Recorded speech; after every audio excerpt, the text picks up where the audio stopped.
ज़्यादा mid day meal का। देखिए, हम लोग को ये जानकारी है कि मिड डे मील में जो हेडमास्टर होता है, तो हेडमास्टर का बहुत समय उसका मिड डे मील बनाना, संचालन इसमें लगता है। अब विभिन्न राज्यों का हम लोगों ने अध्ययन किया और वहाँ देखा कि मिड डे मील की जो व्यवस्था है, वो अलग व्यवस्था है। मतलब वो हेडमास्टर उसमें ज़्यादा इन्वॉल्व नहीं रहते हैं, वो पाठन-पाठन में ही इस्तेमाल रहते हैं।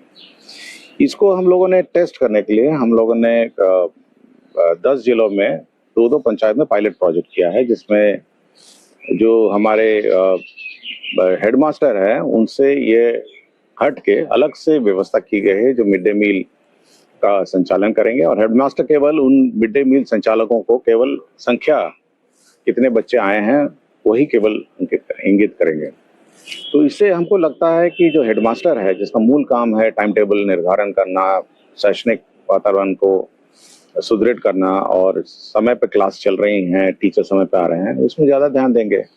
ना कि खाना क्या बना है, आज खाना में क्या बन रहा है, खाने का मतलब कहाँ से सब्जी आएगा, कहाँ से दाल आएगा, कहाँ से मसाले आएँगे। तो मेरा विचार है कि ये सब जो इश्यूज़ हैं, उससे वो मुक्त हो सकते हैं। हम लोग अभी पायलट ही प्रोजेक्ट कर रहे हैं और इसके जो आउटकम होंगे और जो भी इसका फलाफल होगा, उसके आधार पर हम लोग निर्णय लेंगे। एक वो पूर्व बालपन शिक्षा की बात इसी वाला भी स्कूल से जोड़ने की बात कह रहे हैं, पूछ रहे हैं क्या ऐसा संभव है कि हम अर्ली प्राइमरी एजुकेशन जैसे नर्सरी केजी 1 केजी 2 जैसे विद्यालय में चल रहा है? देखिए, प्री प्राइमरी अभी भी हम लोग का जो आंगनवाड़ी केंद्र है, वो उसके द्वारा संचालित है। हम लोग केवल फर्स्ट से ही शुरू करते हैं, इसलिए दोनों का दायित्व अलग है।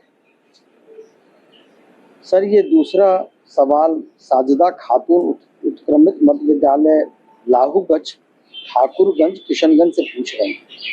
इनका प्रश्न है कि मैं एक गांव की शिक्षिका हूं और बच्चों को गुणवत्तापूर्ण शिक्षा देना चाहती हूं, किंतु बच्चों के माता पिता केवल बच्चों को पैसे और खाने के लिए विद्यालय भेजते हैं और वह बच्चों को पढ़ाना नहीं चाहते हैं। उन्हें कॉपी नहीं देते हैं, परंतु बच्चे पढ़ने के लिए उत्सुक हैं और मैं पढ़ाने के लिए, और सरकार जितना कॉपी दे रही है बच्चों को पूरा नहीं हो पा रहा।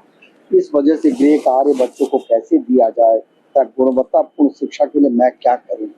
सवाल। देखिए, पहले तो हम लोगों ने एक संशोधन किया है, जो अगले साल जो एफएलएन किट है, जो लर्निंग किट है, इसमें हम लोगों ने 2 कॉपियां एक्स्ट्रा कर दी सब क्लासेस के लिए कि हमको लगा जब हम लोग गए कि जब पढ़ाई देख रहे थे, तो बच्चे कॉपी के अभाव में एक ही कॉपी में अनेक सब्जेक्ट्स भी लिख रहे थे। तो हम लोगों ने ये बात कहा कि भाई देखिए, हर सब्जेक्ट का हर कॉपी अलग होता है और यह टीचर को सुनिश्चित करना है कि मैथ्स का क्लास में मैथ्स का कॉपी होगा, इंग्लिश की क्लास में इंग्लिश की कॉपी होगी, हिंदी की क्लास में हिंदी कॉपी होगी और बाकी जो सब्जेक्ट है साइंस की कॉपी में साइंस की क्लास होगी। लेकिन हम लोगों ने ये देखा कि एक ही कॉपी में अनेक सब्जेक्ट्स लिखे हुए थे और होमवर्क भी अनेक सब्जेक्ट्स लिखे हुए थे। तो हम लोगों ने एक परिवर्तन किया है, अगले बार जो एफएलएन किट का सेट है उसमें 2 कॉपी एक्स्ट्रा कर दी है और इस बार हर कॉपी में हम लोग ये स्टिकर लगा के भेजेंगे कि ये किस सब्जेक्ट की कॉपी है, ताकि ऐसा ना हो हिंदी कॉपी में इंग्लिश लिखने लग जाएंगे, इंग्लिश कॉपी में कुछ और लिखने लग जाएंगे और मैथ्स की कॉपी में कुछ और लिखेंगे। तो उसमें स्टिकर रहेगा कि ये फलाना सब्जेक्ट की कॉपी है और इस सब्जेक्ट की कॉपी में यही आपको लिखना है। दूसरा ये है कि हम लोग जो स्कॉलरशिप भी देते हैं, देखिए हम लोग एफएलएन किट देते हैं, बैग है, सामान देते हैं, मिड डे मील है, इसके अलावा देखते होंगे स्कॉलरशिप भी हम लोग देते हैं। स्कॉलरशिप से ये उम्मीद की जाती है कि जो पठन पाठन में जो अन्य खर्च होता है या एक्स्ट्रा कॉपी है या एक्स्ट्रा कुछ खर्चा करना है या कुछ खरीदना है, ये स्कॉलरशिप पैसे से किया जाए। तो ये मेरा अनुरोध माता पिताओं से है कि जो स्कॉलरशिप की पैसे आपके अकाउंट में आते हैं, उससे बाकी जो शैक्षणिक सपोर्ट है उसमें उसका उपयोग करें। और ये जरूर बहुत कठिनाई है, मतलब टीचर्स, मैं ये खातून जी से मैं अग्री करता हूँ कि ये पेरेंट्स को ही अग्री कराना पड़ेगा, मतलब पेरेंट टीचर मीटिंग में बताना पड़ेगा कि भाई आपके बच्चे के पास ये कॉपी नहीं है, खरीद के दीजिए। तो जो पेरेंट टीचर मीटिंग बार बार हम लोग एनफोर्स करते हैं कि पेरेंट्स का क्या रोल है शिक्षा में, पेरेंट्स का रोल बहुत ज्यादा है। तो पेरेंट टीचर मीटिंग में एनफोर्स करेंगे कि भाई आपका बच्चा ये कॉपी नहीं लेकर आया है या ये कॉपी का अभाव उसको है, आप उसको खरीद कर दीजिए। हम लोग तो सरकार की एक सीमित सब्जेक्ट वाइज किताब दे सकती है, लेकिन अगर अतिरिक्त किताब देना पड़ेगा, यह तो पेरेंट्स को ही अपने स्कॉलरशिप पैसा जो सरकार द्वारा दिया जाता है उससे व्यय करना पड़ेगा। बहुत शुक्रिया सर। ये एक सवाल है जो संगीत शिक्षक है चंद्रकांत कुमार, ये यूएचएस घाघरा बखरी बेगूसराय से है।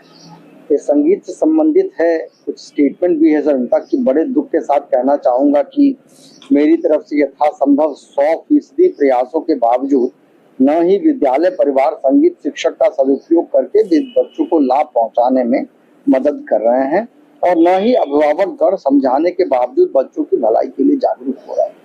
महाशय, कम से कम शुक्रवार शनिवार को भी विधिवत संगीत शिक्षण कार्य विद्यालय स्तर पर सुनिश्चित हो तो बच्चों में सर्वांगीण विकास संभव हो सकेगा।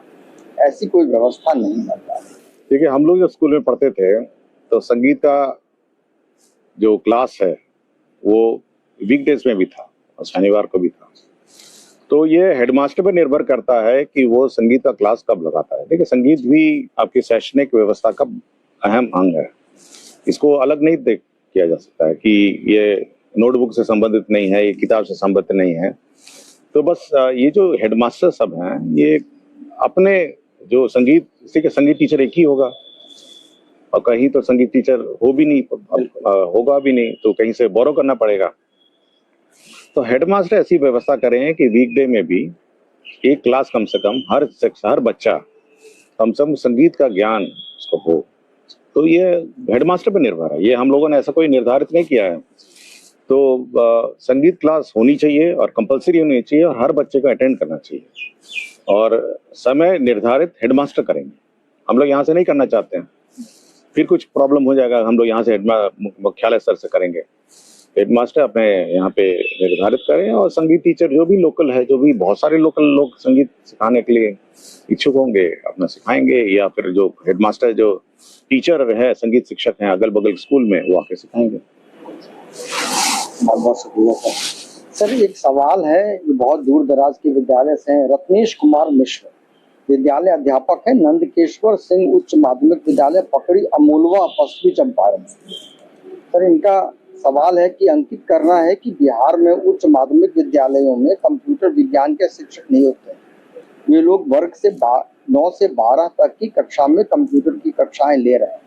यद्यपि 11-12 का सिलेबस तो एससीईआरटी के द्वारा दिया गया है, परंतु 9-10 का सिलेबस नहीं है। सीबीएसई या अन्य बोर्ड में कक्षा 2 से ही कंप्यूटर की कक्षा बच्चों को दी जा रही है। ग्रामीण परिवेश में बच्चों में मुख्य विषयों को लेकर काफी सजगता देखी जाती है, परंतु बिहार बोर्ड में कंप्यूटर मुख्य विषय नहीं होने के कारण विद्यार्थियों में इस विषय को लेकर इतनी सजगता नहीं देखने को मिल रही। मासिक अथवा सावधिक परीक्षाओं में भी कंप्यूटर विज्ञान की परीक्षा को शामिल नहीं किया जाता है, जिसके कारण विद्यार्थियों में कंप्यूटर विज्ञान विषय को लेकर गंभीरता नहीं दिखाई पड़ती। विभाग इस संबंध में क्या राय है?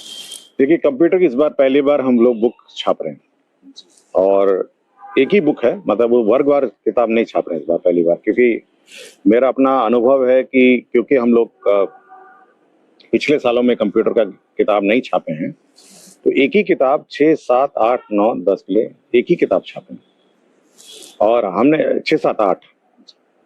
तो ये हम लोगों का है कि जो 6, 7, 8 है, इनको नए सिरे से कंप्यूटर का ज्ञान दिया जाए और एक कंसोलिडेटेड बुक है जिसमें अंग्रेजी भी है, हिंदी भी है, सबका मिश्रण है। और ये एक तरीके से इसको मतलब ब्रिज कोर्स की तरह है कि जो बच्चे छूट गए होंगे या कंप्यूटर ज्ञान से अछूते रह गए होंगे, तो 6, 7, 8 के जो बच्चे हैं वो सब एक साथ एक ही स्तर का कंप्यूटर ज्ञान कर लें। तो इस साल से हम लोगों ने शुरू किया और धीरे धीरे इसको अब हम नीचे लाएंगे। मतलब 6 है, फिर 5 है, 4 है, तो ये धीरे धीरे लाएंगे। लेकिन अचानक अब हम, क्योंकि ये 6, 7, 8 वाले तो बच्चे छूट गए बहुत साल से, तो पहले इनका ब्रिज हम करेंगे और फिर नीचे नीचे लाएंगे। तो इसको इस साल से हम लोग कंप्यूटर ज्ञान में विशेष ध्यान है। उनको ये है कि हर बच्चा जो 8वीं तक पहुंचे उसको कंप्यूटर का पूरा ज्ञान होना चाहिए और कंप्यूटर के बारे में अच्छी जानकारी होनी चाहिए। तो जूनियर क्लासेस में जरूर हम लोग कोशिश करेंगे, बट अभी वो स्थिति नहीं है और उसमें राशि भी लगेगी। अगर आप प्राइमरी स्कूल में कंप्यूटर लाने की बात है तो आपको हो सकता है टैब यूज करना पड़ेगा और बच्चों को टैब के माध्यम से कुछ सिखाना पड़ेगा। तो धीरे धीरे ये काम करेंगे, बट अभी हम लोग 6, 7, 8 पे कंसंट्रेट कर रहे हैं और धीरे धीरे हम लोग इसका भी एक रोड मैप बनाएंगे कि 5वां क्लास कैसे करें, चौथा क्लास कैसे करें। और मैं ये आश्वस्त करूंगा कि जो स्तर का कंप्यूटर ज्ञान है सब जगह, हम लोग 6, 7, 8 में उसको कंप्लीटली मतलब वो ब्रिज कोर्स से हम पूरा कर लें। Thank you sir.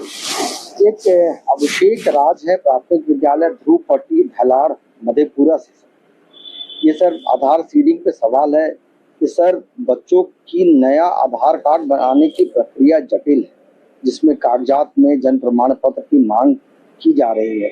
बहुत सारे बच्चे के पास जन्म प्रमाण पत्र उपलब्ध नहीं है। इसके वैकल्पिक में माता पिता या स्कूल के कोई कागजात का विकल्प दिया जाना चाहिए, ताकि इस शिक्षा कोष पर प्रविष्ट हो सके और सरकार द्वारा दिए जाने वाले लाभ से वंचित। Here's a look at my week on Facebook gaming. Monday morning, I play puzzle games. देखिए, मेरा विचार ये है कि आधार कार्ड तो सभी बच्चों को होना चाहिए और किसी समस्या का समाधान उसके आउटकम को परिवर्तन करना नहीं चाहिए। अगर आपका जन्म प्रमाण पत्र नहीं बन रहा है तो कोशिश ये है कि जन्म प्रमाण पत्र बने। और सरकार का भी नियम है, registrar of birth and death का भी नियम है कि समय पर जन्म प्रमाण पत्र। हम लोग इस बात पर लगे हैं कि जन्म प्रमाण पत्र जल्दी बने और सही रूप से बन जाए, ताकि बच्चे को बाद में शैक्षणिक कार्यों में बिल्कुल कठिनाई नहीं तो हेडमास्टर या कोई भी स्कूल में, जैसे पुराने जमाने में नहीं होता था कि बच्चा आया तो हेडमास्टर या जो भी एडमिशन लेते हैं तो अपना जो भी अनुमानित जन्म बर्थ डेट लगा देता था। ये व्यवस्था अब परिवर्तित होनी चाहिए और हम लोग इस बात पर लगे हैं कि डेट ऑफ बर्थ सर्टिफिकेट सही रूप से बने और जल्दी बने। हम लोग जिला पदाधिकारियों से लगातार मीटिंग करते रहे हैं और उनको यह सुनिश्चित करने के लिए कहे हैं कि सभी बच्चे जितने भी बिना आधार के एनरोल्ड हैं, अभी बिना आधार के भी एनरोल्ड हैं, उनका जल्दी से जल्दी उनका जन्म प्रमाण पत्र बनाकर उनको आधार इश्यू कराएगा। और मेरा विचार है कि जितने भी विदाउट आधार एनरोल्ड बच्चे हैं, ये अगले इस नवंबर और दिसंबर में मतलब आपका आधार हम लोग बनवा लेंगे। तो हम लोग ने छूट दी थी कि बिना आधार भी आप एनरोल हो जाइए। शुक्रिया सर। ये एक पूजा बोस है, प्राथमिक विद्यालय जनकपाट पुल्ला खास कस्बा पूर्णिया, जिला पूर्णिया। ये कह रही हैं कि क्या शिक्षक